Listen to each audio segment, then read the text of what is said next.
President Biden making a campaign stop in his hometown today, 1 week ahead of Pennsylvania's primary election. The Scranton native landed at Wilkes-Barre Scranton International Airport just after 1 o'clock today. He was greeted by Scranton's Mayor Paige Cognetti and Governor Josh Shapiro. The president then traveled to the Scranton Cultural Center, where he talked about reforming the nation's tax code. We have live team coverage of today's presidential visit. We're going to start with Newswatch 16's Stacy Lang. She was inside the Scranton Cultural Center when the president delivered his speech. Stacy.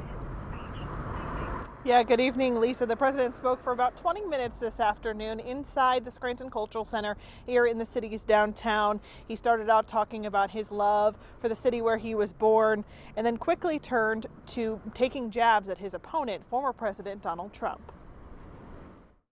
Scranton's a place that climbs into your heart, and it never leaves. I mean that sincerely. It's home. That's a special thing that's etched in your heart. Nearly all of the president's speeches in Scranton start with that sentiment, addressing Biden's love for the city where he was born. But on this visit, the president came to campaign. He took jabs at his opponent, former President Donald Trump. You learn that telling people you're fired was something to laugh about. I guess that's how you look at the world when you're in Park Avenue in Mar-a-Lago. But if you grew up in a place like Scranton, nobody handed you anything.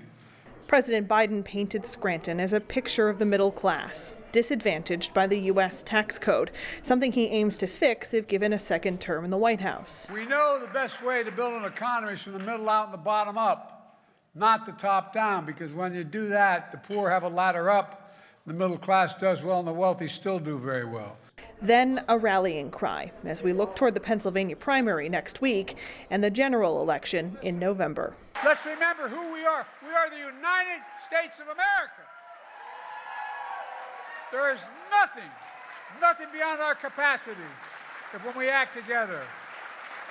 God bless you all, and may God protect our troops.